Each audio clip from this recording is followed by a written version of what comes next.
né? Então vamos dar início.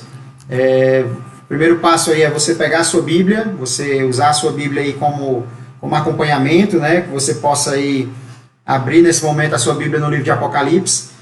Na aula anterior a gente iniciou aí o estudo da era da igreja, né? Que está dentre aí os capítulos 1º e capítulo 3 do livro de Apocalipse. E nós vamos dar continuidade a esse estudo. E aí nós precisamos que você abra a sua Bíblia para que você possa acompanhando também versículo por versículo, ou ficar atento aí na tela do computador, que a gente deu um jeitinho aí de projetar também essas referências bíblicas, né, para que você possa entender bem o que significa cada coisa que a gente vai estudar nessa tarde, né? Então, vamos lá. Nós encerramos o nosso estudo, né, o nosso estudo do livro de Apocalipse, nós encerramos no Apocalipse capítulo 1, verso 11, né? Então, abra a sua Bíblia aí no livro de Apocalipse, capítulo 1, verso 11, que foi o que a gente parou aí na nossa última aula, né? E nós vamos aprofundar e continuar agora do versículo 11, e aí nessa aula nós vamos encerrar o capítulo 1, né? Realmente é muito detalhado, e aí a gente vai encerrar o capítulo 1 nessa aula, entendendo passo a passo aí o que diz pelos próximos versículos. E aí, só para recapitular o que a gente finalizou aí na aula passada, o versículo 11 ele diz o seguinte, que dizia, né? Escreva no livro o que você vê e envie a estas 7 igrejas. E aí ele cita as 7 igrejas especificamente, e numa ordem cronológica, né? Numa ordem de organização escolhida pelo próprio Deus. E aí são elas: Éfeso, Esmina, Pérgamo, Tiatira, Sardes, Filadélfia e Laodiceia, né? Então, essa ordem aí, ela foi criteriosamente escolhida por Deus, né? E foi entregue aí por meio de uma mensagem a João para que ele escrevesse nesse livro, né? E o que a gente precisa entender já desse versículo? Ele pede que seja escrito em um livro, né? O livro é esse que nós estamos estudando, é o livro de Apocalipse, né? Então, é através desse livro que nós recebemos toda essa mensagem que Deus, que Jesus, ele pediu que João escrevesse para a igreja. E nós já entendemos nas aulas anteriores, na aula anterior, que esse momento, né, de contextualização do livro de Apocalipse, ele perpassa aí o passado, né, o passado que era presente para João, o nosso presente, né, e o futuro, né, da igreja, o futuro da igreja de Cristo aí. Ele vai contemplar todo esse eixo cronológico, e por isso que a gente tem que sempre relembrar e sempre retomar esse conceito, né? O livro de Apocalipse, ele é o que foi escrito para aquela época, né? A época de João, é o que está sendo hoje e o que vai acontecer ainda no futuro. E nesse momento da história, onde João escreveu, onde ele recebeu essa ordem para escrever o livro de Apocalipse, era um momento que provavelmente existiam milhares de igrejas espalhadas, né, naquela região e por regiões ainda mais distantes, porque o evangelho estava se propagando de uma forma muito intensa, né? O poder do Espírito Santo ele estava conduzindo essa propagação, esse crescimento, mas existia ali um grupo de igrejas na Ásia, né, muito próximo aonde João estava ali preso, né, e que Deus mandou, através dessa revelação, que ele escrevesse especificamente para 7 igrejas ali da Ásia Menor, onde hoje está localizada a Turquia, né? E a gente vai já mostrar um mapa aqui para que você possa entender mais precisamente, visualmente, né? E esse recurso aqui ele nos permite que a gente possa explorar essas características visuais para que você possa entender melhor. E aí você vai ver que Deus ele escolheu, ali Jesus ele escolheu especificamente 7 igrejas, né? De todas as igrejas que existiam na Terra naquele momento, Jesus ele escolheu especificamente 7 igrejas porque essas 7 tinham alguma coisa específica, né, que nós vamos entender daqui para frente, que são as boas e as más ações, né, dessas igrejas, que fazem o contexto para aquela época de alerta, né, de cuidado com o povo de Deus, e também traz o alerta e o contexto para a nossa época atual, né, de alerta e cuidado aí do que Deus quer nos ensinar através dessas 7 cartas que foram escritas a essas igrejas. No capítulo 2 nós vamos aprofundar 4 delas, né? Na próxima aula nós vamos aprofundar a leitura e o entendimento de 4 cartas que foram direcionadas aí às 4 primeiras igrejas na ordem cronológica, e que a gente vai entender que tem realmente essa conotação atual, né? Que Deus ele quer realmente trazer uma mensagem também para o povo, o seu povo hoje aqui na Terra, para as igrejas de hoje, né? Alertas, né, cuidados, atenções, né, exclamações, para que nós possamos estar vigilantes naquilo que Deus ele nos comissionou, aquilo que Deus ele nos separou. Então, Deus ele utilizou ali de Jesus para que ele identificasse em uma ordem precisa a entrega dessas cartas para o apóstolo João. E aí, especificamente, ele começou a escrever para cada igreja e trazer esse entendimento, essa mensagem, esse alerta, para que essas igrejas pudessem receber não só os elogios que Jesus ele dá a estas igrejas, né, porque ele diz o que essas igrejas elas têm de bom, mas ele também diz o que essas igrejas precisam cuidar, né, precisam ter atenção. E aí ele escreve especificamente para o anjo dessas igrejas, que nós vamos entender o que é esse anjo da igreja, né? A Bíblia, a palavra ela diz assim: escreve aos 7 anjos dessas igrejas, que a gente vai entender o que significa esses anjos, né, para que eles possam consequentemente passar para a igreja, passar para os membros, as pessoas que fazem parte dessa igreja de Deus, a igreja de Cristo daquela época, e para a igreja de Cristo de hoje.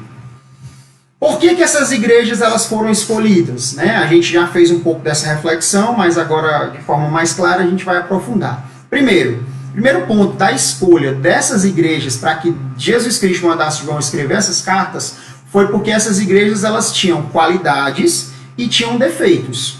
E como a gente falou, qualidades e defeitos que se contextualizam, que se perpetuam ao longo da evolução da igreja de Cristo aqui na Terra e que está até hoje. Então são alertas que muitas vezes vêm a calhar perfeitamente para o perfil da igreja ou de pessoas que fazem parte de uma igreja, né? Porque essa palavra ela não foi escrita para placas de igreja, para igrejas interdenominacionais, né? Ou seja, em placas diferentes. Ela foi escrita para um povo que representava uma igreja de uma determinada região, né? Por isso que essas igrejas elas são citadas aí como o nome das cidades que elas faziam parte. Né, era a igreja, por exemplo, a igreja de Itapipoca, né? Então, se fosse hoje João escrevendo aí a mensagem para a igreja de Itapipoca, seria aí para todo o povo cristão de Itapipoca, né? Não só para a igreja eclésia que nós fazemos parte, mas para a presbiteriana, para a batista, para todas as igrejas que fazem parte aí, que comungam aí o corpo de Cristo, né? Que professaram aí a ressurreição e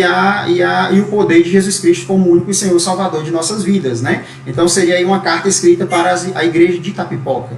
Então nessa igreja foi encontrado o quê? Qualidades e defeitos. E também é uma forma, né, que Deus ele encontra através da sua palavra. A palavra ela sempre tem esse direcionamento, esse objetivo de instruir o povo de Deus, né? Então essa palavra ela vem para instruir, para capacitar, para revestir o povo de Deus de conhecimento daquilo que é bom e daquilo que pode ser ruim no meio do povo de Deus, no mundo em que vivemos, de como Satanás, por exemplo, ele pode criar artimanhas dentro do próprio povo de Deus para tentar derrubar, não a salvação, mas para derrubar o relacionamento dessas pessoas com Deus, a nossa relação com Deus, né? Para que nós não entremos aí, por exemplo, em um caminho de perfeição, né? de amadurecimento espiritual, né? de colher frutos espirituais que Deus tem para nossas vidas. Né? Então, o objetivo dessas cartas, elas servem para instruir o povo de Deus. Né? E ela como a gente já falou aqui várias vezes, eu vou frisar novamente, ela é uma mensagem para a igreja de hoje. Ela é uma mensagem para você e para mim. Ela é uma mensagem contextualizada, certo? O próximo versículo, você vai abrir aí na sua Bíblia, Apocalipse capítulo 1, verso 12. E diz o seguinte: e virei-me, João, ele está falando o que aconteceu com ele. Né? Vamos nos colocar aí na visão de João. João está relatando o texto em primeira pessoa, ele está vendo, né? Então vamos entender dessa forma. E virei-me para ver quem falava comigo. E virando-me, vi 7 candelabros. Em outras versões, utilizam o termo castiçais, de ouro, né? Ou seja, quando ele estava ali, alguém falou com ele, chamou a atenção dele, e ele já tomado no espírito, que a gente já leu aí nos versículos anteriores, ou seja, ele foi arrebatado espiritualmente, e quando ele se virou nessa visão que ele começou a ter neste momento, ele viu 7 candelabros de ouro, ou 7 castiçais de ouro. E aí o que a gente já entende com essa primeira mensagem? 7 candelabros, ou em outras versões, 7 castiçais. Se você avançar na sua Bíblia aí para o versículo 20, né, no próprio capítulo 1, versículo 20, a gente vai voltar para aquela máxima que a gente sempre repete. A Bíblia explica a própria Bíblia, né? Então, no versículo 20 do livro de Apocalipse, que vai ser o último versículo que a gente vai estudar na aula de hoje, ele vai fechar dizendo justamente o significado dos candelabros e de outras coisas que a gente vai ver lá. Mas o que diz lá nesses termos candelabros, nesses 7 carçais, nesses 7 candelabros aí que ele escolhe na linguagem? Representa simbolicamente as 7 igrejas que naquele momento ele estaria sendo comissionado, ou seja, estaria sendo ordenado a escrever. Né? Então são as 7 igrejas que representam cronologicamente 7 diferentes períodos da igreja, né? Ou seja, 7 diferentes momentos que marcaram o crescimento da igreja, que para aquela época que iriam marcar ainda, né? Porque João estava escrevendo para o tempo presente dele, mas que para a gente já marcaram aí e que marcam até hoje, como cristãos que nós somos, o entendimento de como essas igrejas se comportam também na atualidade. Então, os 7 candelabros que ele vira e visualiza ali, eles são realmente as 7 igrejas ali, simbolicamente, que vão traduzir as 7 cartas que serão escritas aí para essas igrejas especificamente. Para a gente entender um pouco mais, eu peguei um mapa aqui e aí marquei aqui onde é que João estaria, né, quando ele recebeu a visão, e para você entender onde é que está também cada igreja, né? Aqui nós estamos olhando para a Ásia Menor, né, que naquela época era contextualizada dessa forma, era organizada dessa forma. Hoje é a região da Turquia,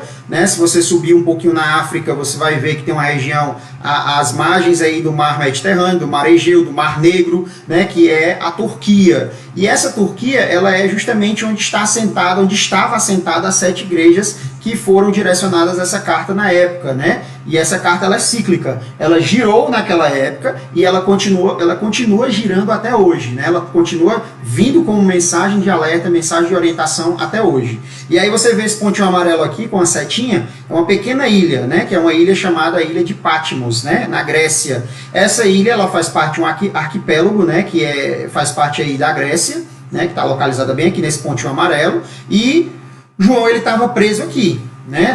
Nessa ilha isolada, né? Ele estava aqui totalmente isolado de todo o restante da humanidade, e aqui foi onde ele teve essa experiência espiritual, onde ele recebeu de Deus essa mensagem tão importante que nós estamos estudando hoje. E aí cada pontinho vermelho desse aqui, que vocês estão vendo na tela, é onde estava assentada cada igreja, né, naquela época, onde hoje é a Turquia. Né? E aí tem a cidade aí atual, certo? O nome maior é a cidade da época, o nomezinho menor embaixo, entre parênteses, é a cidade atual, e o país é a Turquia, certo? Então, aqui é Pérgamo, né, que hoje é Bérgama, Esmina, que é Esmir, Éfeso, Selçuque, e aí cada uma delas tem aí essa reflexão aí, só para que vocês possam ver onde é que elas estavam. Né? Então, era um contexto realmente muito próximo aonde João ele estava ao receber essa mensagem. Então ele saiu dessa ilha, com certeza ele navegou até o continente, e daqui ele começou a escrever essas cartas para que ele pudesse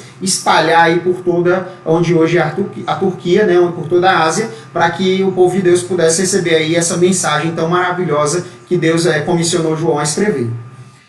No versículo 13, dando sequência aqui ao nosso estudo, nós vamos continuar a nossa leitura. Primeiro João viu os 7 carçais. Aí ele diz o seguinte: e no meio desses 7 carçais, semelhante ao filho do homem, lembrem desses termos, filho do homem, vestido até os pés, né, com a roupa que vestia ele até os pés, comprida, e cingido, ou seja, e marcado no peito, cingido pelo peito com um cinto de ouro. Né? Repetindo a nossa leitura. E no meio dos 7 carçais, semelhante ao filho do homem, vestido até os pés de uma veste comprida e cingido pelo peito com um cinto de ouro. Se nós fôssemos desenhar mais ou menos a imagem, né? Mais ou menos, essa imagem aqui que eu encontrei, ela não está tão perfeita assim na descrição de qual foi a visão de João, não, mas ela vai trazer mais ou menos essa imagem, né? Se a gente fosse adicionar algumas coisas aí, eram os pés de Jesus como latão reluzente, né? Como bronze reluzente, seria o rosto de Cristo aí brilhando como o sol, né? Porque pela visão que João descreve aí, o rosto dele brilhava como o sol pela glória de Deus. E ele diz também que tinha uma espada afiada de 2 gumes que sai da boca de Deus, né? De Jesus, né? Mas é mais ou menos essa visão. Ele viu um ser, né, semelhante ao filho do homem, e ele viu 7 candelabros, e esse 6 estava no meio, cingido aí com uma roupa que ia até os pés, e com um cinto de ouro que segurava essa roupa, né? O cinto, ele segura essa roupa, ele serve para segurar. Então a gente vai entender. E aí ele vai dando mais descrições à frente, que a gente vai vendo, né? Vai falando sobre a mão direita, sobre essas estrelas que a gente está vendo aí, que a gente vai entender o que são, e aí ele vai relatando o que ele viu. O que significa essa primeira visão de João, né? Que ele visualizou o seguinte: no meio dos 7 castiçais, um semelhante ao Filho do Homem, vestido até os pés de uma veste comprida e cingido pelo peito com um cinto de ouro. Que é essa visão aqui que a gente já pode imaginar mais ou menos desse jeito. Vamos lá. Primeiro, Filho do Homem. A gente vai exercitar um pouco aqui a leitura, porque tem muita coisa que é importante a gente puxar do contexto bíblico, para a gente entender. Como a gente sempre diz, a Bíblia responde à própria Bíblia, né? Então, Filho do Homem. Por que Filho do Homem? Lá em Salmos, capítulo 8, verso 4, diz assim: que é o homem mortal, para que te lembres dele, e o Filho do Homem, para que o visites. Né? Ou seja, lá o salmista Davi, ele está falando o quê? Da referência do ser humano. O que é o homem? Ele está falando com Deus, nesse contexto bíblico aqui. Ele está dizendo, o que é o homem mortal, Deus? Para que te lembres dele. E o que é o Filho do Homem? Ele está dizendo ele mesmo, para que o Senhor visite com a sua presença. O que ele está dizendo é isso. Então, o Filho do Homem, quando a gente vê no contexto bíblico, tanto no Antigo Testamento quanto no Novo Testamento, ele faz referência sempre ao ser, à humanidade, né? A capacidade de ser humano, né? Ou seja, a nossa humanidade, ser um homem, mulher, nesse contexto, né? Ou seja, existem seres espirituais, existe o ser que é Deus, maior de todos, e existe também o ser humano, que somos nós, eu e você. Aqui o que? Faz referência ao homem, ao ser humano.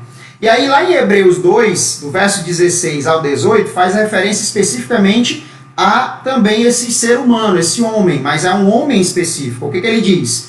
Porque, na verdade, ele não tomou os anjos, mas tomou a descendência de Abraão, pelo que convia que em tudo fosse semelhante aos irmãos, eu e você, para ser misericordioso e fiel, sumo sacerdote, naquilo que é de Deus, ou seja, naquilo que é de Deus é ser fiel, sumo sacerdote, para expiar os pecados do povo.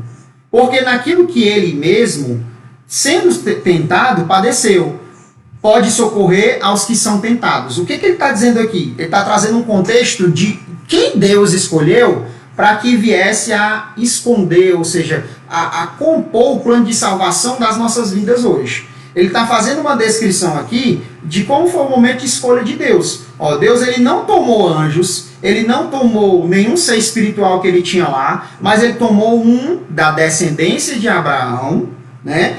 Pelo que convinha ser que fosse semelhante a eu e você, ser humano, é o que ele está dizendo aí na palavra, né? Para que ele fosse esse ser humano que ele está falando aqui, que é Jesus, ele está dizendo para que ele fosse misericordioso, fiel sumo sacerdote, naquilo que Deus ele também é conosco. Ou seja, ele é a imagem e semelhança de Deus também. Assim como nós fomos criados. Mas Jesus Cristo ele vem para mostrar essa capacidade de forma muito mais clara. E para cumprir um propósito que nós, como seres humanos, não fomos capazes. Mas Jesus, como um ser humano, sendo ele Deus também, foi capaz. Né? Então ele diz, porque naquilo que ele mesmo, sendo tentado, padeceu, pode socorrer aos que são tentados. Ou seja, naquilo que ele mesmo sofreu, ele possa entender o que eu e você também sofremos. Por isso que Jesus ele é amor. Olha que lindo essa expressão aqui. Jesus ele é amor porque ele vivenciou todas as nossas carnalidades. No sentido de entender quais são as tentações que nós iríamos ter. Não no sentido de pecar em todas elas, mas no sentido de entender que nós seríamos tentados. O Jesus ele foi tentado pelo diabo. Jesus ele foi tentado pelas pessoas. Jesus ele foi maltratado pelas pessoas. Até pode ser crucificado e morto. Ele foi traído. Então ele entende todos esses sentimentos porque ele vivenciou de perto. Ele sente o que é angústia. Ele sabe o que é angústia. Ele sabe o que é tristeza. Ele sabe o que é alegria. Porque ele é o filho do homem. Ele veio e ele entende essas características e emoções humanas que nós temos hoje. Por isso que ele é um Deus misericordioso. Então, se hoje você não entendia por que Deus é misericordioso, é porque ele já foi um ser humano. Ele é também um homem. Ele é Deus, mas ele também é homem. Ele sabe que nós temos limitações, dificuldades, que nós somos tentados, que nós temos sentimentos, angústias, e que em tudo isso ele venceu. para que ele fosse o quê? Exemplo para as nossas vidas, para que ele fosse o caminho para que nós possamos vencer tudo isso que a gente também sente como homem. Então, o Filho do Homem aí é uma referência da humanidade de Deus, ou seja, que Deus é um ser humano. Ele é Deus, ele é um ser espiritual, mas ele também é um ser físico, ele é um homem.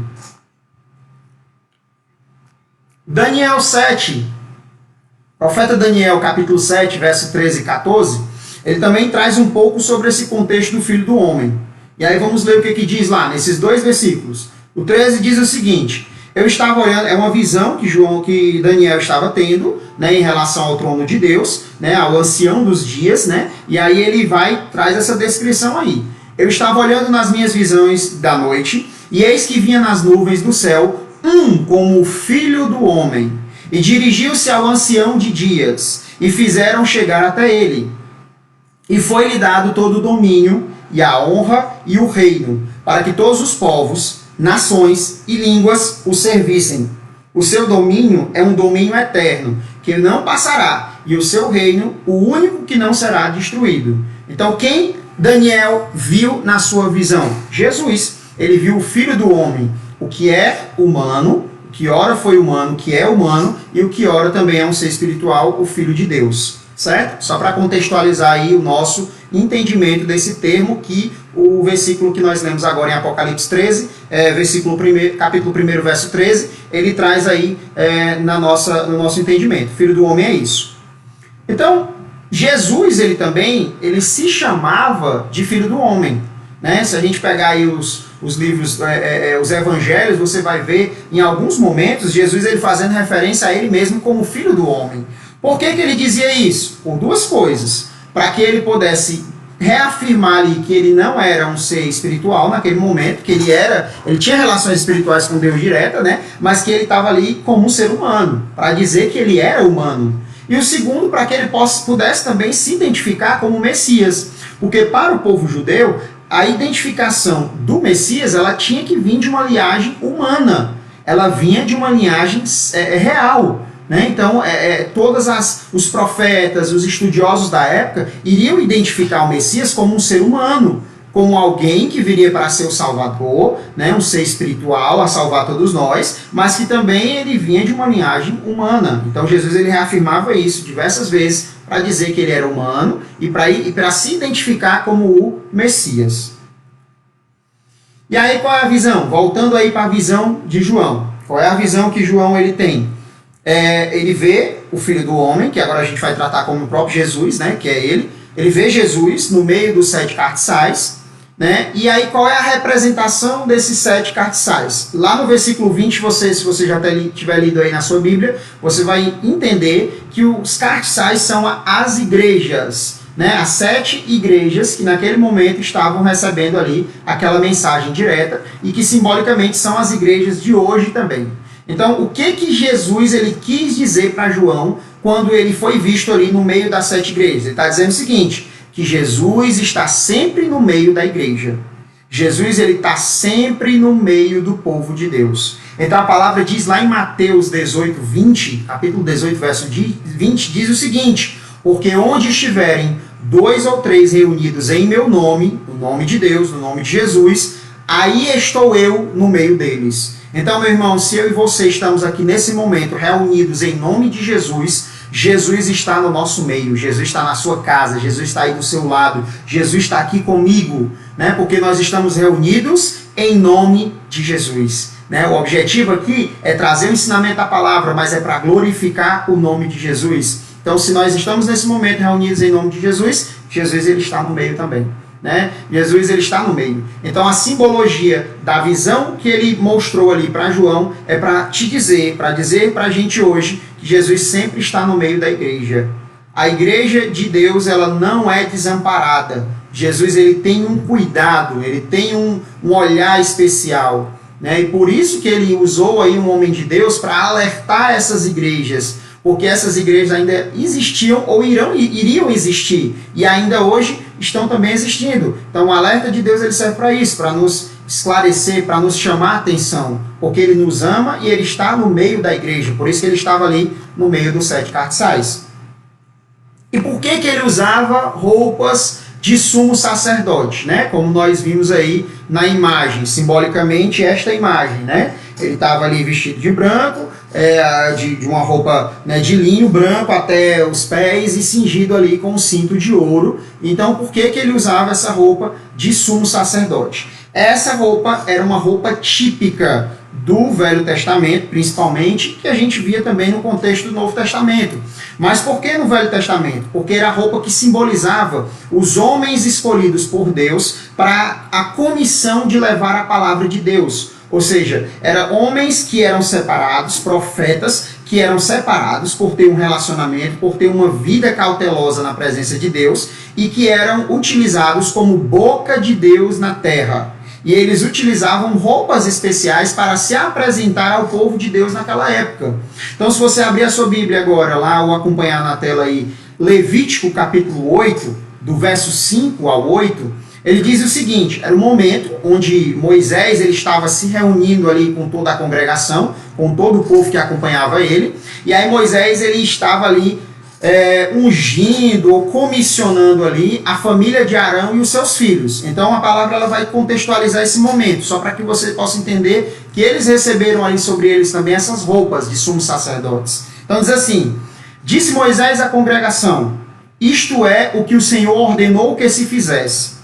E Moisés fez chegar a Arão e a seus filhos e as lavou com água e lhes vestiu a túnica e cingiu com um cinto, e pôs sobre ele um manto. E também pôs sobre ele o éfode, que você vai entender o que é daqui a pouco, eu vou mostrar a imagem, e cingiu com um cinto lavrado do éfode, e o apertou com ele. Depois pôs-lhe o peitoral, e pondo no peitoral 2 pedras, Urim e Tumim, né? Que são pedras aí que tem simbologia para Deus muito importante, que foi de acordo com como Deus mandou que Moisés fizesse, ele fez, para que esses homens pudessem ter aí a permissão de Deus de realizar alguns propósitos diante ali ao tabernáculo de Deus. Então, se você olhar para a roupa sacerdotal hoje, o desenho dessa roupa sacerdotal, ela era, na verdade, uma indumentária, que ela era composta aí de vários elementos que tem aí, a gente pode fazer depois um estudo sobre esses elementos, há uma simbologia muito grande nesses elementos, mas essa indumentária ela tinha o quê? Roupas que eram cingidas com cor branca e que eram até os pés, que representava ali a figura sacerdotal, representava a figura de autoridade, para o povo de Deus naquela época. Eram lideranças que utilizavam essa roupa para que pudessem aí realizar propósitos de Deus. E aí você vê também apresentando o cinto, o cinto. Para que serve um cinto? Se a gente for entender hoje, você hoje usa um cinto para quê? Para que as suas calças não venham ao chão. Se a calça ela for frouxa demais, se a roupa ela for frouxa demais, você usa um cinto. Antigamente se usava suspensórios, Então o cinto ele serve para isso, para segurar. Então ele dá a segurança. E simbolicamente aí também ele dá a segurança do cristão. Quando o cristão ele se reveste do cinto aí, que é simbólico, mas é espiritual, ele tem segurança da palavra, ele tem segurança de Deus, ele tem segurança de Jesus Cristo, das coisas de Deus em sua vida. E aí Hebreus ele traz também uma coisa que lá em Moisés, lá em Levítico, a gente não vê. O sacerdote de lá, ele era comissionado por Deus, ele recebeu a autoridade de Deus, ele recebeu um detalhamento de como se indumentar, de como vestir uma roupa, mas o sacerdote que nós vemos agora, ele é um sacerdote de uma linhagem especial. Ele é, na verdade, o sumo sacerdote. E se você aprofundar a leitura depois no capítulo 7 de Hebreus, você vai ver que tipo de sacerdote é esse, mas a gente vai ver só um versículo, que é um capítulo muito grande, a gente não vai se deter a leitura dele por completo. Mas o versículo 17 diz o que? De Jesus como sendo um sacerdote. Ele está falando de Jesus Cristo. Porque dele assim se testifica. Aí ele está falando para Jesus: tu és o sacerdote eternamente, segundo a ordem de Melquisedeque. Ele está dizendo que esse sacerdote é de uma linhagem real, é de uma linhagem perfeita. Ele vem de uma linhagem real. Então, Jesus Cristo, ele é o sumo sacerdote. Por isso que nós visualizamos aí a imagem de Jesus Cristo como esta imagem, A imagem que João ele teve aí na sua visão. Essa roupa ela serve para nos mostrar o quê? Que ele é o sumo sacerdote, O cinto ele tem aí uma conotação de autoridade, de segurança de Deus em nossas vidas, ou seja, Jesus ele é seguro, né, da função dele de sumo sacerdote. E tá, simbolicamente o que nos traduz é isso. Se a roupa é a função de sumo sacerdote, que utiliza essa roupa simbolicamente, o cinto ele vai mostrar o quê? Que essa roupa está segura em Jesus. Que existe uma autoridade no reino espiritual. Que ninguém jamais vai mudar a autoridade de Jesus Cristo como sumo sacerdote da igreja. Né? Então não tem poder maior do que o dele. E aí a gente volta aqui para a imagem para entender, né? E vamos iniciar agora a continuidade. O capítulo 1, verso 14, diz o seguinte. Abra sua Bíblia aí. Aí ele continua a descrição do que ele está vendo. O que ele vê? Ele diz: em sua cabeça e cabelos eram brancos como a lã branca, como a neve, e os olhos como chama de fogo. Repetindo. E a sua cabeça e cabelos eram brancos como a lã branca, como neve. Diz aí que é muito alvo, é branco, é alvo como a neve. Tem até um louvor lindo aí da harpa cristã, que é o louvor que a gente canta sempre aí na Santa Ceia, né? Que a gente canta na igreja, alvo mais que a neve. Ou seja, faz referência a esse contexto. E os olhos como chama de fogo. E a gente vai entender o que significa cada coisa dessa agora. Cabelo branco. Por que cabelo branco? Porque representa aí os cabelos de Deus. Ele tá fazendo sempre referência de Jesus com a autoridade de Deus sobre ele e o poder que Jesus tem na representatividade de Deus. Ou seja, que Jesus é o próprio Deus. Ele tem o poder do próprio Deus em sua própria vida, pela autoridade que ele tem. Né? E aí lá no livro de Daniel, continuando aquela leitura que a gente fez agora há pouco, do capítulo 7, que a gente vê primeiro Jesus descendo ali no trono, que ele estava lá com a roupa branca, que ele vê lá todo o contexto, e ele diz o seguinte, ele diz também algo mais. Aí Daniel, e eu continuei olhando, até que foram postos uns tronos, e um ancião de dia se assentou sobre ele. A sua veste era branca como a neve. Então Daniel também viu Jesus com veste branca, Deus com veste branca como a neve. E o cabelo da sua cabeça como a limpa lã. Olha só. E o seu trono, chamas de fogo e rodas dele com fogo ardente. Não, sempre a gente vê no contexto de Deus, na visão de Deus, pelos profetas, por aqueles que tiveram esse momento de visão das coisas de Deus, a referência dos olhos como de fogo, do trono de fogo, né, do poder do fogo ardente, da chama do fogo. E ele tem aí uma conotação simbólica muito importante. Né? O cabelo de Deus ele é justamente isso.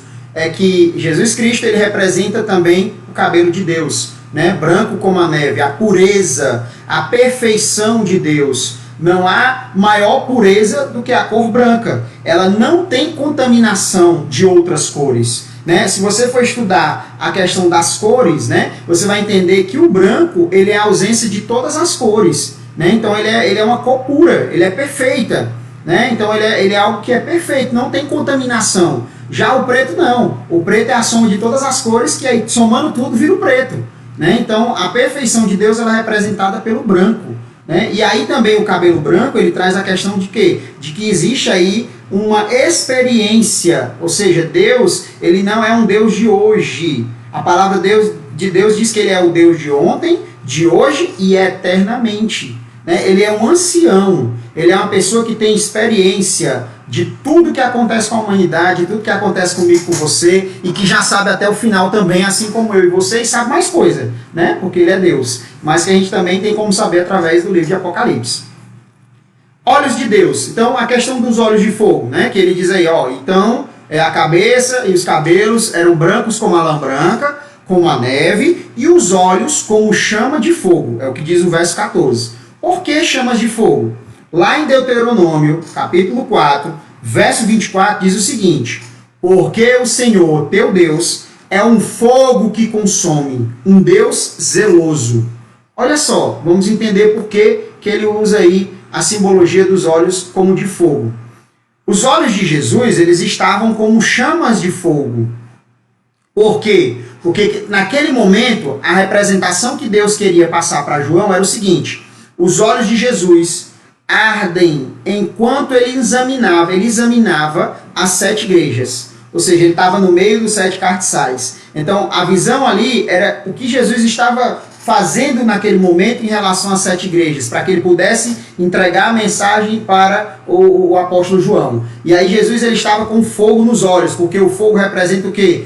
Que Jesus Cristo, que Deus, ele examina até o íntimo do nosso coração. Ele entra no nosso entendimento, ele sonda os nossos pensamentos, por isso que ele é onisciente, porque ele sabe tudo o que a gente pensa, ele sabe o que a gente vai dizer, ele sabe o que a gente vai falar, ele sabe tudo, mas mesmo assim ele nos dá sempre a oportunidade de fazer diferente.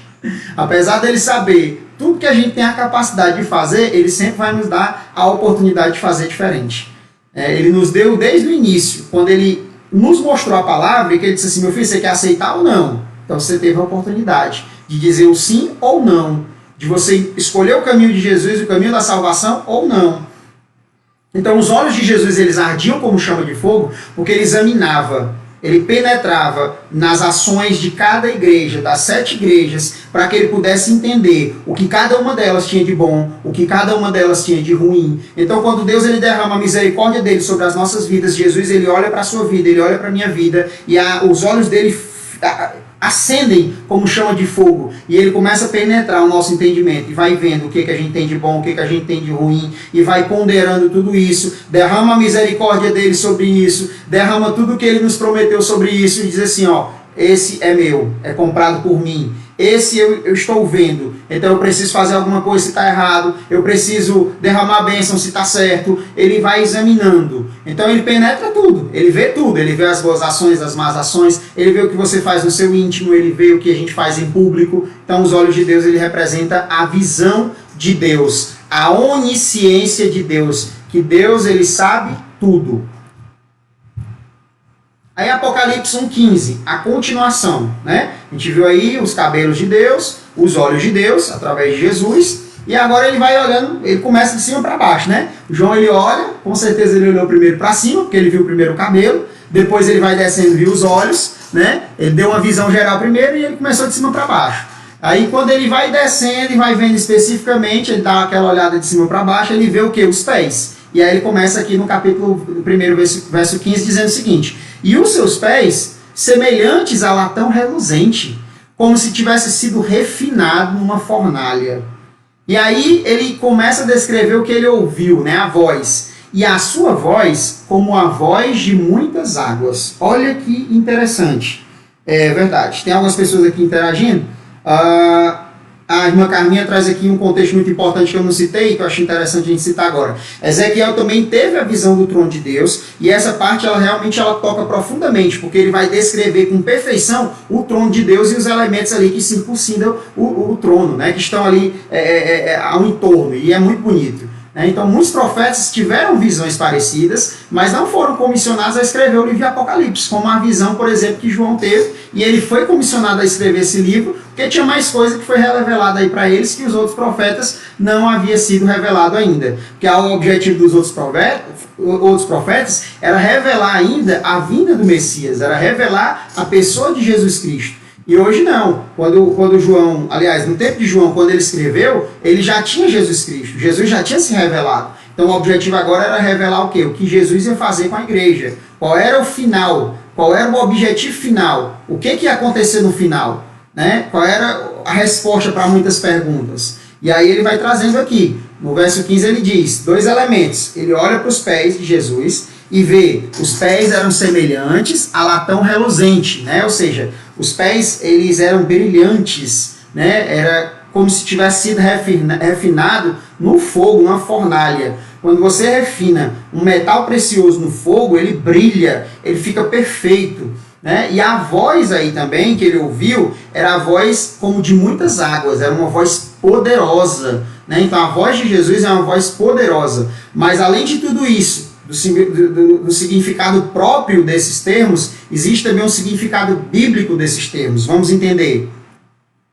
Primeiro, os cascos, né, que são os pés. Quando a gente fala pé, a Bíblia ela usa muito na tradução hebraica cascos, né? Ou seja, a palavra ela significa cascos. Então, é porque faz referência aos animais também. E aí, Miqueias, né, lá no seu livro, no capítulo 4, verso 13, ele faz uma referência sobre esses pés. Né? E ele diz para que serve esses pés de latão reluzente que João ele vê, né, no livro de Apocalipse. Ele vai dizendo um contexto, né, ele está dizendo aí sobre um contexto como um todo, mas tem esse trecho que ele diz o seguinte: levante-se e debule, ó cidade de Sião, pois eu darei a vocês chifres de ferro e cascos de bronze, latão reluzente, né, ó, cascos de bronze.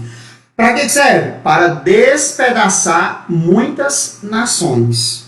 Então a gente vai ter um entendimento aí. Para que servem esses pés de latão reluzente? Lá em 2 Coríntios, capítulo 5, verso 10, diz que todos nós iremos comparecer ao tribunal de Cristo.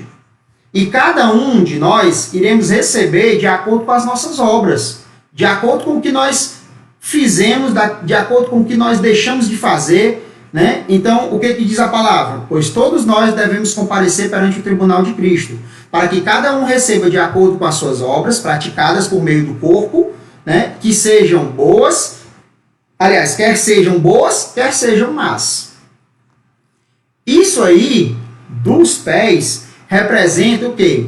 O latão reluzente na visão de João representa aí a autoridade de Deus para julgar as pessoas, as nações, para que ele possa avaliar e julgar, né? Ou seja, apresenta aí Jesus Cristo glorificado por Deus e justificado para que ele possa executar os planos de Deus para a humanidade, exercendo aí uma autoridade, né? Então, os pés como latão reluzente representam aí o poder que Jesus tem para julgar as nações. Jesus, ele vem, a figura de Jesus, ele vem no livro de Apocalipse. Jesus, ele vem para buscar a sua igreja e ele vem aí não mais como um cordeiro. Ele não vem mais como algo que vai ser crucificado, como alguém que vai ser humilhado, mas ele vem agora para julgar as nações. E a palavra diz que ele vai julgar com mão de ferro, né? Ou seja, ele vai julgar de acordo com as obras, quer sejam boas e quer sejam más. Então ele está dizendo o seguinte, que eu e você ainda temos tempo de nos redimir das nossas obras, para que no julgamento de Deus eu seja aprovado.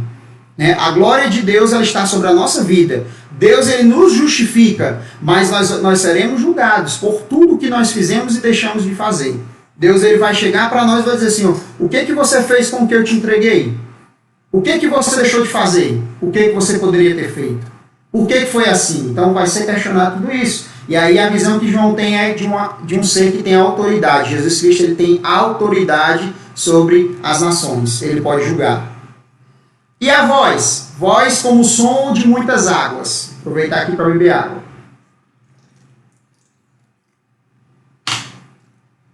Aqui é muito bonito, né, essa passagem. Voz como o som de muitas águas.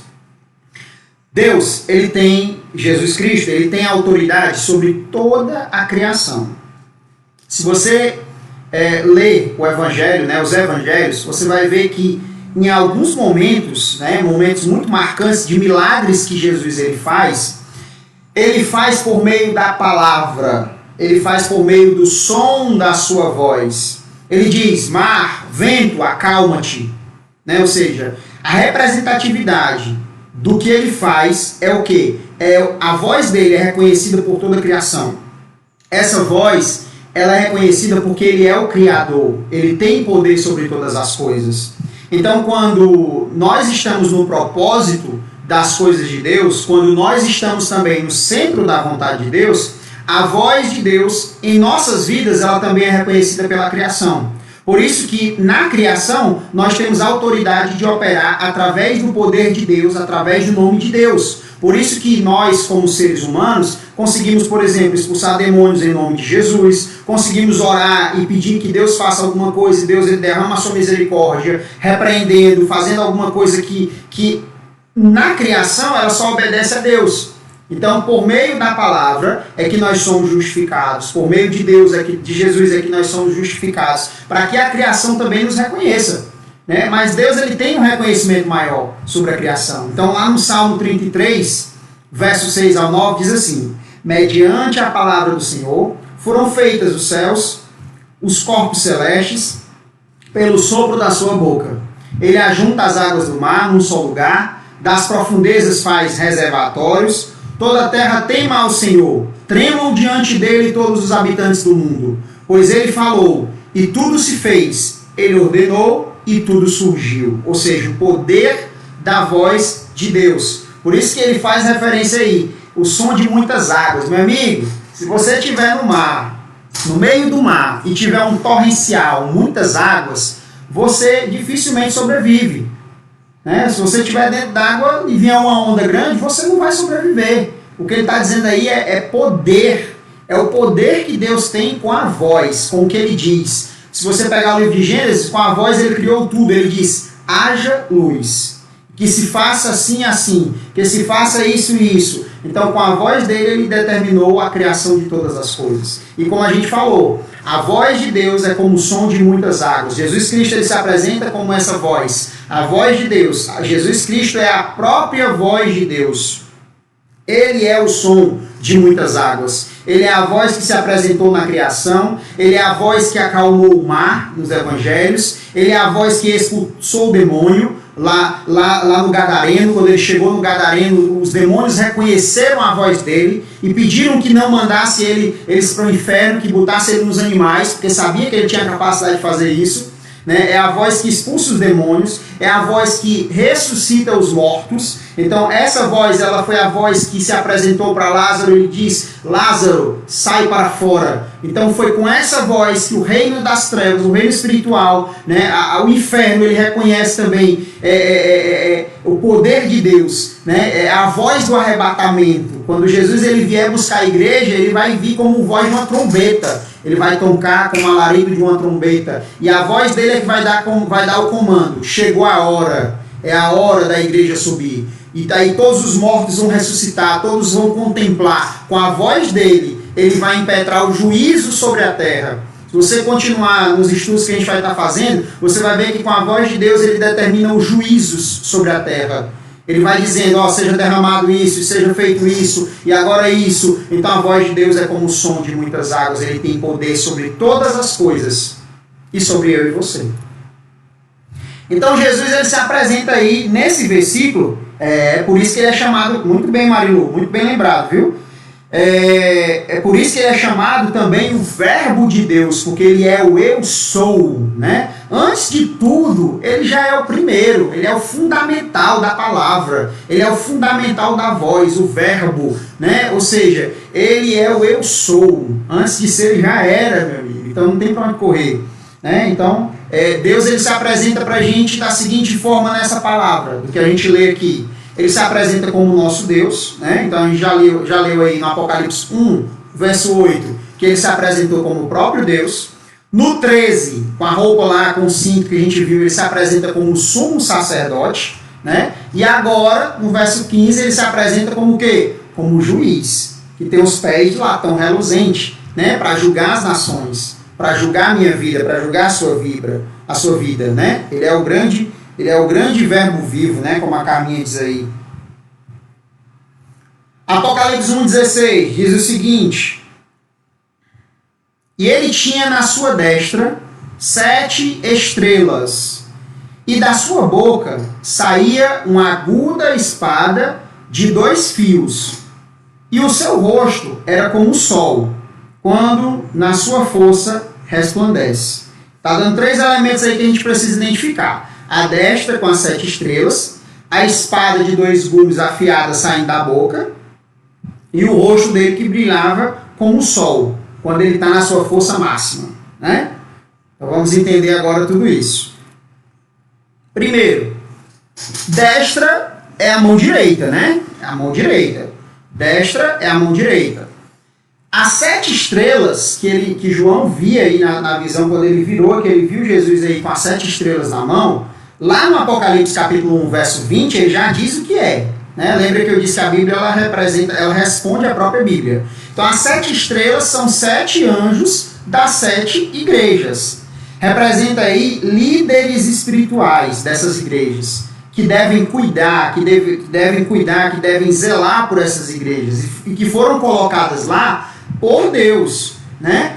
Se a gente for contextualizar isso para hoje, são os nossos pastores. O meu pastor, o seu pastor, ele foi comissionado por Deus para executar um cuidado, uma liderança espiritual. Então Deus ele trata diversas vezes com o nosso pastor, né? Entregando a palavra correta, direcionando a forma correta de fazer, né? Dando a instrução de como é que ele quer que seja regido, de como é que ele quer que seja conduzido o povo de Deus aqui na terra, né? Então os nossos pastores eles são homens de Deus, né? E nesse contexto aqui dessas igrejas, das 7 igrejas, Deus ele estava escrevendo essas cartas para esses 7 líderes, 7 lideranças das 7 igrejas, né? Há uma discussão muito grande, né, que vai no entorno dessa passagem, que também podem ser os anjos mesmos que são direcionados aí por Deus para o reino espiritual, para a proteção dessas igrejas, mas aí João não teria como entregar esses anjos, né? Essas cartas elas só poderiam ser endereçadas fisicamente para os homens, as pessoas que estavam ali à frente dessas igrejas, né? Os pastores, os líderes dessas igrejas. Então as 7 estrelas na mão direita de Deus significa o seguinte, que Deus ele está com todas as lideranças, os pastores, em suas mãos. Quem coloca é ele, quem tira é ele. Deus tem o controle de todas as coisas. E aí ele está na sua mão direita porque representa cuidado. Deus ele cuida, né? Toda vida que representa aí na Bíblia mão direita é porque ele cuida, ele zela com carinho. Ele tem um apreço especial, ele tem um cuidado especial. Então se ele cuida, né? Não vai ninguém, nem um ser espiritual ou físico, frustrar o plano de Deus, porque está na mão dele, né? Por isso que a Bíblia diz, nem potestade, nem principado, nem as portas do inferno prevalecerão contra a igreja, porque está aqui, ó, na mão de Deus. Então, destra é a mão direita de Deus, né? Jesus Cristo está ali simbolicamente com ela em suas mãos, representando aí que essas lideranças elas são preciosas para Deus, viu? Não sei se o nosso pastor está assistindo nesse momento, os nossos pastores, mas Deus está dizendo aqui, através da palavra, que você, pastor, é muito precioso para Deus, né? As lideranças das nossas igrejas elas são importantes para Deus, por isso que Deus ele nos ensina a amar os nossos pastores, a cuidar deles, né? Então, muitas vezes a gente só quer ouvir a nós, né? Venha nós, mas ao nosso pastor nada. A gente só quer pedir oração, quer que o pastor ore pela gente, lembre da gente, coloque na nossa oração, mas o quanto eu e você temos feito pelas nossas lideranças? Temos cuidado, temos zelado, temos amado acima de tudo e respeitado? Então isso é muito importante, porque Deus ele cuida aqui, ó, na mão dele, ele sendo Deus, ele cuida aqui na mão direita, com carinho. E imagina o que nós temos que fazer, né? Então nós temos que aprender isso com Deus. Aí vem outro elemento, a espada afiada de 2 gumes, né? A espada, nós temos que trazer um contexto histórico. João, ele vivenciava um contexto histórico, né? Onde o exército romano, onde o império romano é que sobrepujava o poder sobre toda a grande parte da terra e daquela região que ele vivia, né? E as espadas dos soldados romanos, elas tinham 2 gumes, ou seja, elas cortavam dos 2 lados. Diferente, por exemplo, de uma espada de samurai. A espada de samurai ela só corta de um lado. Uma faca que a gente usa em casa só corta de um lado, né? Então, a espada afiada de 2 gumes, ela mostra aí o seguinte, que ela penetra e ela corta de um lado e do outro. Ou seja, ela é muito poderosa. Ela faz um dano muito grande, ela sendo espada, né? Numa guerra, numa batalha, numa luta. Mas aqui a espada, ela não faz dano. A espada ela é viva e eficaz e ela vem para nos fortalecer. A espada aqui que João ele viu saindo da boca de Deus é a própria palavra de Deus, é a Bíblia que nós temos em nossas mãos. A Bíblia ela é a palavra de Deus. E aí, deixa eu pegar minha Bíblia aqui.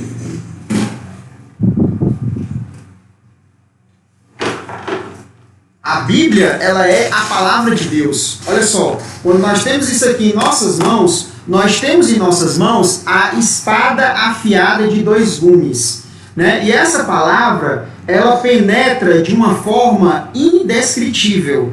Olha só como é que ela faz e como é que ela penetra em nossas vidas. Hebreus capítulo 4, verso 12, diz assim, pois a palavra de Deus ela é viva e eficaz. É mais afiada do que qualquer espada de 2 gumes, que corta de um lado para o outro. ela penetra ao ponto de dividir alma e espírito, juntas e medulas, e julga os pensamentos e intenções dos corações. Então a palavra de Deus ela serve para isso. Ela serve para nos fortalecer, para que a gente possa ser dividido na nossa mente, para que a gente possa ser confrontado, questionado, incomodado acima de tudo, para que a gente possa entrar no caminho de Deus, entrar no caminho que Deus preparou para mim e para você. A palavra de Deus ela é isso aí, ela é viva, ela é eficaz. Então a visão que João ele tem de Jesus é a seguinte, é que ele lidera aquelas 7 igrejas e os 7 líderes, né, que estão na mão dele, pela palavra.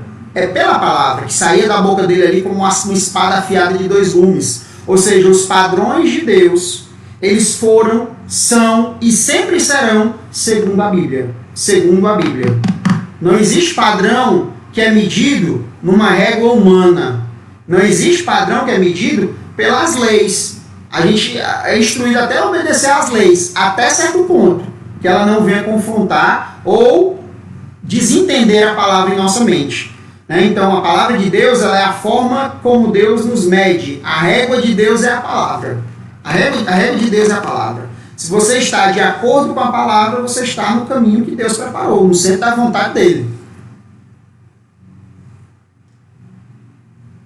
Olha que legal, não sabia. A Ivana, né, minha mãe, um abraço aí. A Adriana também está nos assistindo, Antônio Almeida, Milena, Joabe, Elizabeth, muita gente aqui, Urbana, a Olga, né, a Nete, muita gente nos assistindo. E a Ivana diz o seguinte, hoje é o dia do pastor, então vamos dar honra ao nosso querido pastor, né? Um abraço aí ao nosso pastor Licurgo, um homem de Deus, que tem sido canal e tem revelado aí o plano de Deus para as nossas vidas através da sua palavra, que tem nos ensinado, que tem nos conduzido, juntamente também com o pastor Agostinho, com o pastor Luiz, o pastor Maia, que também está conosco agora também, né? Então o pastor Jocélio, que está conosco, o pastor Fausto também, um abraço, né? Os pastores que estão aí à frente da nossa igreja, que estão sempre somando aí, trazendo o melhor de Deus através da palavra do Senhor. Então, o terceiro ponto aqui que a gente vai entender é o brilho, né? O sol. Primeiro foi aí a questão da mão direita, né? Com os anjos aí nas suas mãos, os anjos líderes da igreja. Depois a gente viu agora o que é a espada que saía da boca aí de Jesus na visão de João, né? Afiada como 2 gumes aí. E agora a gente vê o que é essa representação do sol, né? Onde ele diz o seguinte, que a gente acabou de ler, ó. E o seu rosto era como o sol, quando na sua força resplandece. Meu amigo, se você for estudar um pouco sobre os astros, né? Se você for estudar aí sobre o Sol, você vai ver que a capacidade do Sol, ela não chega totalmente na nossa Terra aqui, na nossa superfície, porque tem proteções na Terra, tem camadas. Porque se chegasse com a sua capacidade máxima, nós seríamos imediatamente destruídos, né? Então existem aí mundos, né? Ou seja, planetas, aliás, que são mais próximos do Sol, que não tem vida alguma, porque o Sol ele penetra matando tudo, né? A radiação solar. E aqui diz que, ó, o que que diz? Aqui diz que, opa, passei demais, desculpa.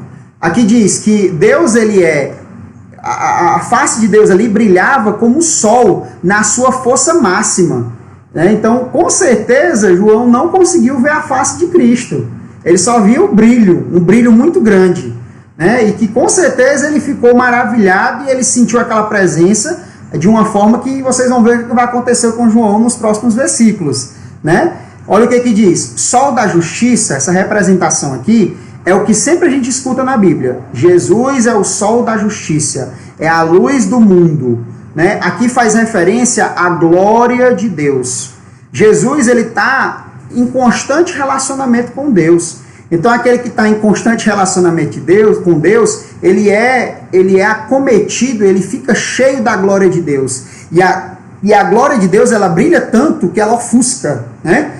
Se você pegar lá no Velho Testamento, se você for lá nos livros da Bíblia que falam sobre Moisés, você vai ver que Moisés teve um momento que ele foi ter com Deus, e ele passou tanto tempo com Deus que quando ele desceu, as pessoas não conseguiram identificar de imediato quem era Moisés, porque o rosto dele brilhava. Ou seja, isso é algo que é típico da presença de Deus, é a glória Shekinah, que vocês estão vendo na tela aí, a Bíblia ela não traz essa palavra, Shekinah, né, do hebraico aí, ela não utiliza essa palavra, né? A palavra Shekinah ela é usada para descrever a presença de Deus, mas a Bíblia ela traz outros dois termos, né? Kabed e Shakan, né? Não sei se é a pronúncia certa, mas tentei buscar o mais próximo. Mas essa palavra Shekinah, ela é o que nós mais conhecemos, já cantamos em louvores, por exemplo, que é equivalente a esses outros dois termos aí que a gente mostrou, né?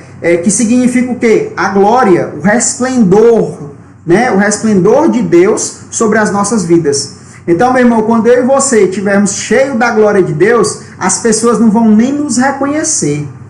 Nós vamos brilhar tanto que as pessoas vão se assustar com o brilho de Deus em nossas vidas. Elas não vão mais reconhecer a nossa natureza adâmica, a nossa natureza humana. Elas só vão reconhecer o brilho de Deus em nossas vidas. Elas só vão ver a majestade de Deus, o poder da glória de Deus em nossas vidas. Foi o que João viu.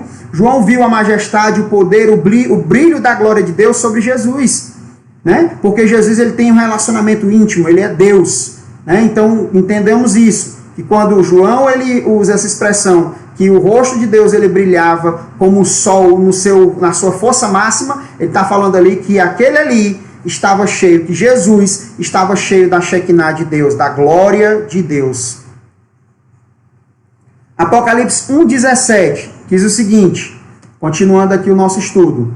E eu, ou seja, João, né, João ele diz, e eu, quando viu toda essa cena que a gente narrou até agora, caí a seus pés como morto. Né? E ele pôs sobre mim a sua destra, dizendo-me, não temas, eu sou o primeiro e o último. Aí a gente vai ver agora o que aconteceu com João. Né? João, ele, com toda essa presença, ele não suportou. Ele relata aí que nesse momento, quando ele percebeu toda a presença, toda a glória, a Shekinah de Deus, foi tão grande que ele não conseguiu ficar de pé. Ele caiu como morto. Em outras palavras, ele desmaiou. Né? Então, o que você faria? Eu vou deixar essa pergunta aí. Se quiser responder, eu vou dar aqui a sua resposta. Mas diga o seguinte, o que você faria se Jesus aparecesse para você agora? Como é que você reagiria? João, ele viu tudo isso e caiu desmaiado na presença de Deus. Né? Mas como Deus tinha um plano grande ali naquele momento, o que foi que Jesus fez? Tomou ele pela mão direita e disse assim, meu filho, não é agora não. Levante que você tem mais coisa para ver e ainda vai escrever muito. Não fique desmaiado não. João, ele desmaiou. E você? O que você faria?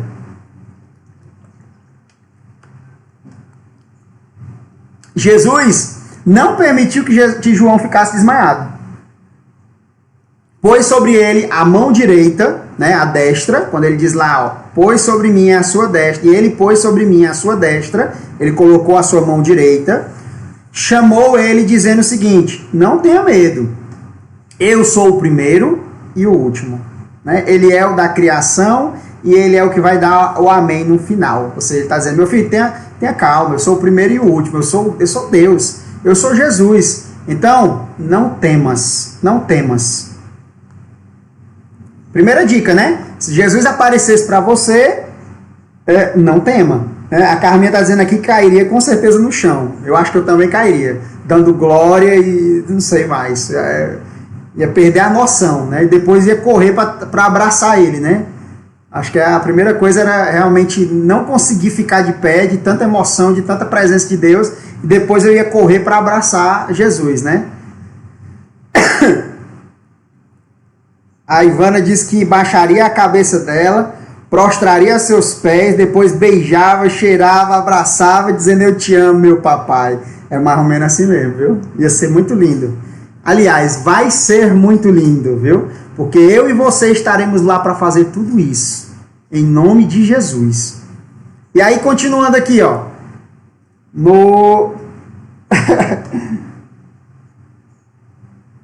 A Carminha diz, não por medo. Ela diz que cairia, mas não por medo, mas por alegria tremenda. Amém. E Apocalipse 1,18. Vamos continuando aqui o nosso estudo. E ele diz, né? Ele continua dizendo. Ele diz para o João, meu filho, não tema, eu sou o primeiro e o último. E o que vive, fui morto, mas eis aqui estou vivo para todo sempre. Amém. e tenho as chaves da morte e do inferno. Ele está dando a descrição de quem ele é e do que ele tem em suas mãos, né? Ele está dizendo, ó, não temas, eu sou o primeiro e o último, o que vive. Um dia eu tive morto, mas eu tô aqui de novo vivo, agora para todo sempre, amém. E agora eu tenho as chaves da morte e do inferno. Então não morra não. Não morra na minha presença não, é o que ele está dizendo para você. Viva, porque ele tem a chave de tudo isso. Então Jesus diz o que sobre si mesmo? Ele diz 3 coisas. Ele diz que é aquele, no versículo anterior ele diz que é o primeiro e o último, é claro. E ele diz mais 3 coisas no verso 18. Ele diz, eu sou aquele que vive, a primeira coisa que ele diz que esteve morto, né? Ou seja, ele esteve morto, agora ressuscitou. E diz que está vivo agora para todo sempre. O que ele está dizendo é que ele não vai mais morrer. Jesus ele já cumpriu o plano de morte. Ele já morreu e não vai mais morrer. Agora é viver para sempre. Então ele é a ressurreição. O que Jesus está dizendo nesse versículo 18? Ele está dizendo para você e para mim que nós não precisamos estar angustiados, temerosos por coisa alguma. Nós precisamos colocar tudo que nós temos, tudo que nós somos nas mãos de Deus, porque Ele é o que vive. Ele foi morto, mas Ele vive para todo sempre. Ele é a ressurreição eterna. Então, a Bíblia diz que ainda que eu e você venhamos a morrer fisicamente, um dia nós viveremos eternamente com Ele. Né? Um dia nós seremos ressuscitados por Ele. E um dia nós iremos viver eternamente com Ele. Tem 2 tipos de crente que vai estar com Ele. É o que vai morrer, que um dia vai ressuscitar, morrer fisicamente. E tem aquele que não vai morrer. Porque vai ter crente vivo, que não vai enfrentar a primeira morte, né? E que Jesus vem buscar a igreja, que vai te levar vivo. Porque você não vai morrer. E aí você vai ser levado vivo, meu amigo. Vai ser arrebatado em vida. Né? Então, tem gente que vai ser arrebatado morto, que vai ser ressuscitado para ser arrebatado, e tem gente que vai ser arrebatado em vida, que não vai enfrentar nem a primeira morte. Olha que lindo. Né? Então, o importante é que a gente vai em qualquer um dos dois. O importante para mim é ir em qualquer um dos dois. Ou depois de morto, ou em vida. Tanto faz. Eu quero estar lá, como diz meu pastor Licurgo, né? Eu quero estar no primeiro ônibus, em nome de Jesus. E olha só, Jesus ele diz mais o seguinte no verso 18. Ele diz tudo isso, tenha calma, eu sou o primeiro, eu sou o último, né? Eu fui morto, eis que estou vivo para todo sempre. Amém. Aí ele diz, eu tenho as chaves da morte e do inferno. Está falando mais uma vez, reafirmando mais uma vez que ele tem o domínio sobre a vida. Né? Então ele diz o seguinte, eu tenho a chave da morte e do inferno. Se você abrir a sua Bíblia ou acompanhar conosco aí, lá em 1 Coríntios, nos versos 55, 56 e 57, vai falar um pouco sobre isso. Olha só o que diz lá sobre a morte em relação ao poder de Jesus Cristo. A morte foi tragada pela vitória. Vitória essa que foi dada na cruz, né? Vitória de Cristo na cruz. Onde está a morte, a tua vitória?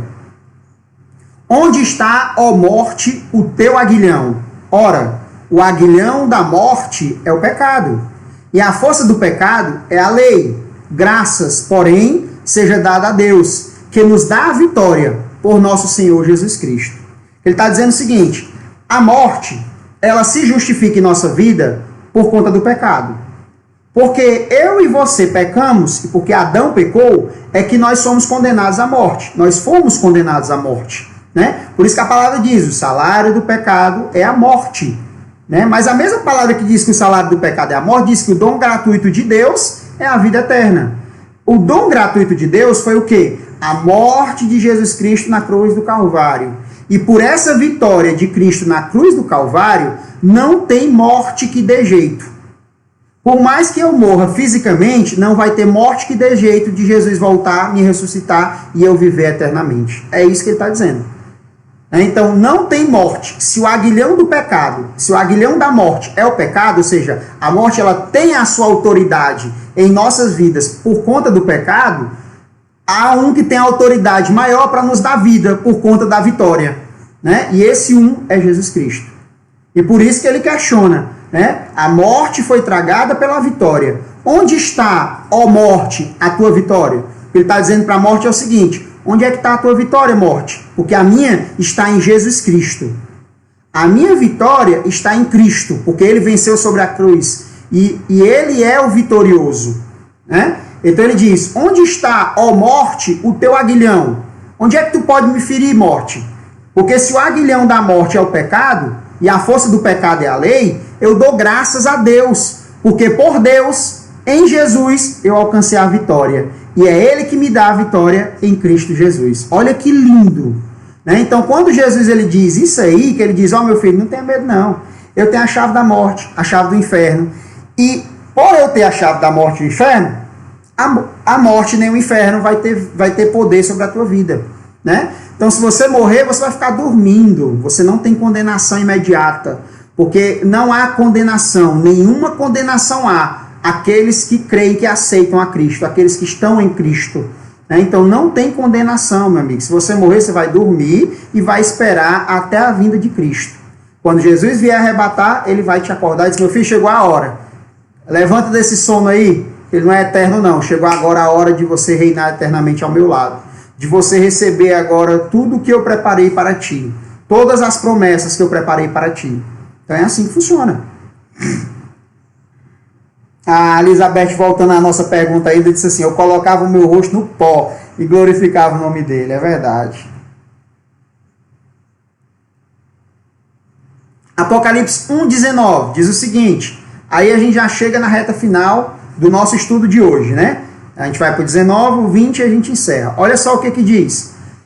Aí Jesus, depois de se apresentar, depois de ajudar João, o pobrezinho que tinha desmaiado ali, que aposto que ele estava ainda um pouco zonzo, né, com tudo que tinha acontecido, com a presença de Deus. Jesus diz, ó meu filho, se acalma, que ele diz tudo o que ele é, se apresenta ali para o João, acalma o coração do João. Aí ele diz assim, meu filho, agora bora trabalhar. Agora escreva as coisas que tem visto, e as que você ainda vai ver, as que são, e as que depois destas ainda irão acontecer.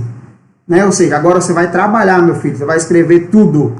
Né? Então ele está revelando aí de forma clara, né, que o que João tinha que escrever era para aquela época, o passado, o nosso passado de hoje, que era o tempo de João, que o que João escreveu é para o nosso presente, é para hoje, para que nós estudemos nesse momento e todos os dias das nossas vidas e possamos aplicar através do poder da palavra, e é também para o nosso futuro, né? Para as coisas que hão de acontecer e que, independente de você acreditar ou não, vão acontecer. Inevitavelmente irão acontecer, que já foi traçado aí por Deus. E aí, o final do primeiro capítulo é onde a gente já falou algumas vezes aqui que a Bíblia, ela revela a própria Bíblia, né? É o cuidado que a gente sempre diz, ó, a Bíblia revela a Bíblia, né? Então, Apocalipse 1:20, ele vai só trazer os dois mistérios que a gente já falou também o que significa. O mistério das 7 estrelas, que viste na minha destra, né? Ele diz, ó, é Jesus falando com João. Ó, João, o mistério das 7 estrelas que você viste na minha destra e dos 7 cartiçais de ouro, que eu estou no meio aqui, essas 7 estrelas são os anjos dessas 7 igrejas. E os 7 cartiçais que você viu são as próprias 7 igrejas. Né? Então, Jesus está revelando o próprio mistério para João escrever, para que a gente possa estudar e entender o que é essa simbologia. Né? Então, por isso que a gente precisa entender. A Bíblia explica a própria Bíblia. Se você ler todo o capítulo, no final, ele sempre vai ter uma explicaçãozinha. Aqueles que não têm a explicação, você vai contextualizar com outros livros da Bíblia, né? Como a gente viu aqui, ó, Daniel, Ezequiel, Coríntios, do Velho e do Novo Testamento, a gente viu, né? Deuteronômio, Levítico, a gente viu aqui, que vai estar contextualizando sempre para trazer o significado, o fenômeno aí que João escreveu, que muitas vezes é simbólico, mas tem aí o costume judaico arraigado, né? Tem o costume do judaísmo, do judeu arraigado, dos costumes que eram vivenciados naquela época, e aí a gente precisa entender todo o contexto bíblico para a gente poder responder essas outras perguntas, né? Então a Bíblia, quando ela encerra aqui no capítulo 1, verso 20, ele está dizendo o seguinte, a Bíblia revela a própria Bíblia. É só você ter cuidado.